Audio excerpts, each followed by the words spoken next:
What's up, guys? Just thought I would drop in and give you guys a little bit of update on what's going on in my life personally. I know you catch up with me on the podcast, but I've just been in my own personal time. I've been writing my memoirs, writing a book, and it's been so therapeutic. That's the best word I could use to describe what that's like. I know a lot of you have heard a lot of my stories, my crazy stories of my childhood, but getting them out, actually putting them on paper. You'd think I'm using a typewriter. They end up on paper, I guess. I'm typing them into a computer and then I do print them out. Because there's something about printing them and then reading them back. It's easier for me to edit that way when I'm holding it and looking at it. For some reason, I see things that need to be changed better than just reading them on the screen I just typed them on. Now, I know that can waste paper, but I don't make a lot of mistakes. No, shitty joke. But no, anyway, so I don't know if you can see behind me over here through my steering wheel right here. Yeah, Skateland USA. That's the skating rink here in Kannapolis. It's been here my whole life. And there's a lot of good childhood memories in that place. And some not so good in retrospect. Because I don't know how it is in other parts of the United States or other parts of the world for that matter, but when you go skating and you don't own your own skates, so there's the levels, right? There's the three levels. It's like this hierarchy when you go to a skating rink.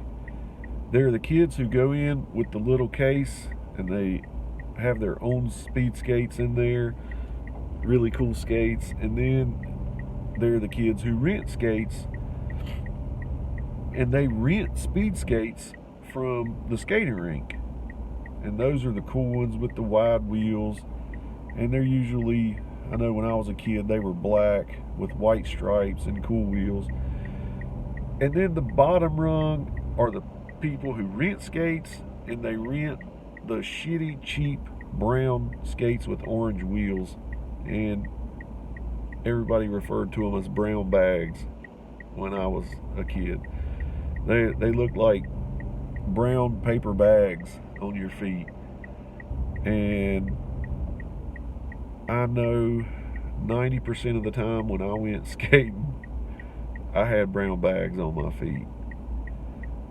So when you're that kid and you already know walking into the door, as you're lacing up your skates, you're on the bottom rung of the hierarchy. You know you better have a fucking fantastic personality. So that's what I tried to do, because I was a shitty skater. I mean, I could go around and cross my feet. You know how when you're turning the curve, and once you learn how to skate better, you'll swing your right foot over in front of your left foot instead of clumsily going around. Yeah, so I could do that. Never was good at skating backwards or anything like that, but yeah, some of my fondest memories are there, hanging out with my friends and having a good time. And then you reach that age where girls get involved, and I know I've told that story before about the girl saying I had a wart on my hand so she didn't have to hold hands with me. That was traumatic. But I don't know. I would go back and do it again, even though I was wearing those skates. And it's always in the back of your mind. How am I perceived by everybody else? Because you're looking at people as they go around, and you have this perception of them, and you think their life's just fantastic because they have their own skates or they have rented speed skates, but you don't know what's going on behind closed doors at somebody's house. You have no idea. Oh, I'll tell you, these are my new favorite things. I would definitely do an advertisement for Monster Mean Bean energy drinks.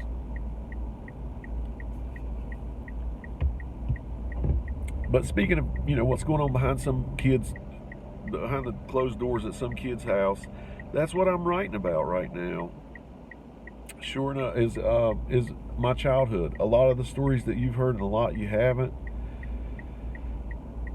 I'm sitting on a little better than 15,000 words right now, and no, because I'm not counting the chapter I'm writing. So, yeah, I'm around 16,000 words, and with the list that's sitting beside my computer of potential stories to put in there, I'm thinking this thing's going to pop out about 80,000 to 100,000 words when I'm done, and then I may trim it down, trim the fat, and see what I can do with it.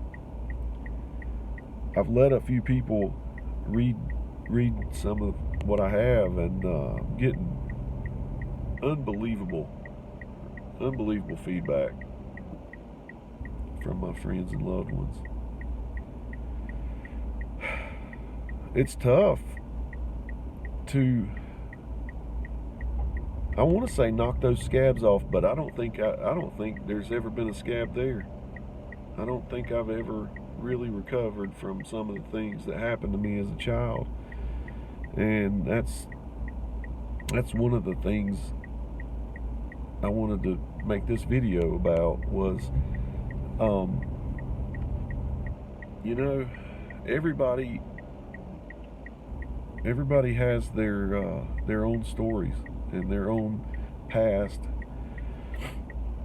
and when you encounter somebody or you build a relationship with someone, you really don't know what's going on in their life and what's bothering them.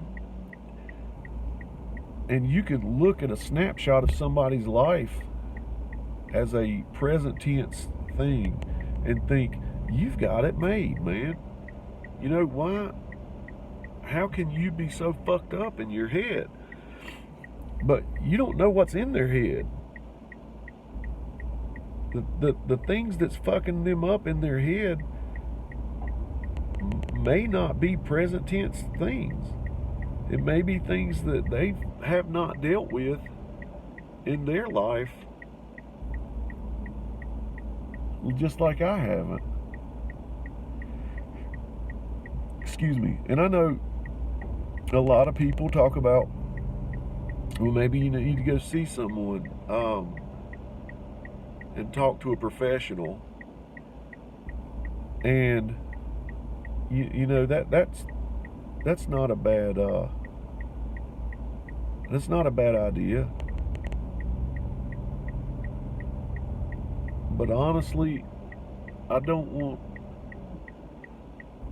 would have to know right up front that their ultimate end game with me wouldn't be to prescribe me something, because I've been down that road, and I don't want to go down a road where I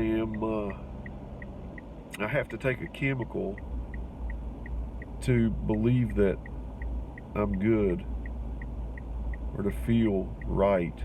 I would like to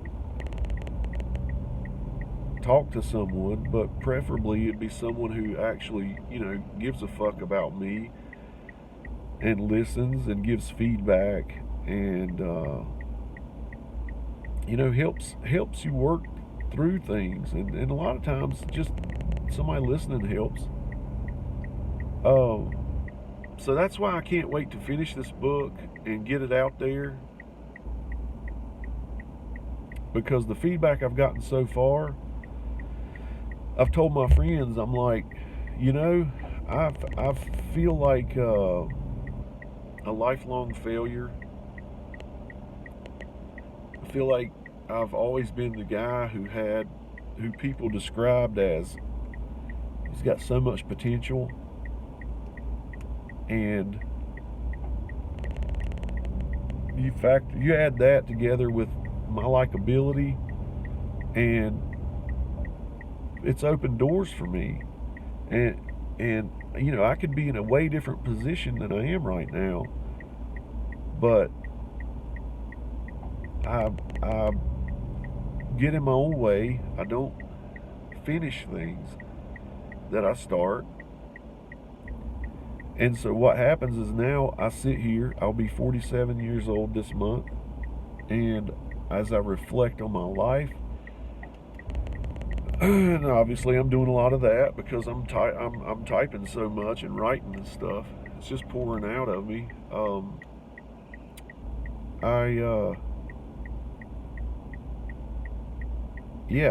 I don't like the way it makes me feel. I feel like, what have you done with the first 46 years? And I've raised 2 good kids. That's made a lot of friends. I mean, that's about all I can hang my hat on. But I don't really, I think I should be in a way different place than I am right now. And to finish the long ass point, because if you let me, man, that's what I'll do. I'll just talk and talk and talk. But I will circle back around if you just listen long enough. To finish the point is, the feedback that I've gotten from these first 6 chapters has been, it's put a little swagger back in me. I hear things like, this could really be something. And, some people have been moved to tears. Some people have laughed to tears.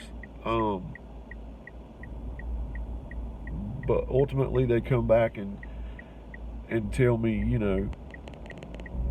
hey man, I'm not saying anything about your grammar and punctuation. I'm just telling you, there's something here, and keep going. And I'm looking forward to the next chapter. So that makes me feel really good. If it wasn't for that, like right now would probably be as low a point in my life as I've had in a while. And I love doing the podcast. I look forward to that.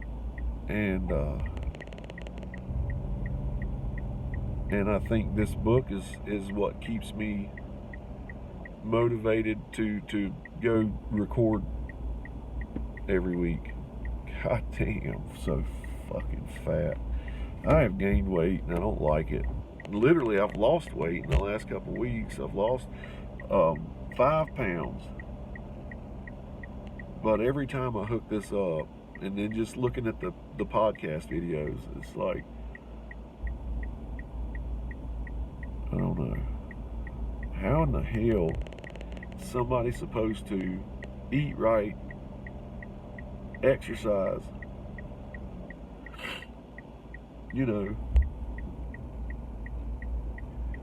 fit that into around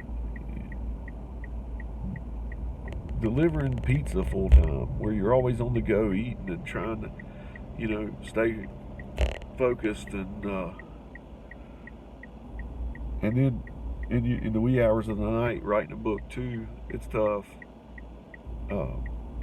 But I always look forward to catching up with you guys, man, and this is kind of just a ramble, but I appreciate you hanging out with me, and I love each and every one of you, and I look forward to one day hearing what you guys think about what I've written, because it's gonna be something. It's gonna be a book that I publish myself or whatever. I don't care, but I just want to get it out there. And until next time, guys, from Skateland, USA, in Kannapolis, North Carolina, my little boxing glove hanging here from my mirror. Take care of yourself. Love one another.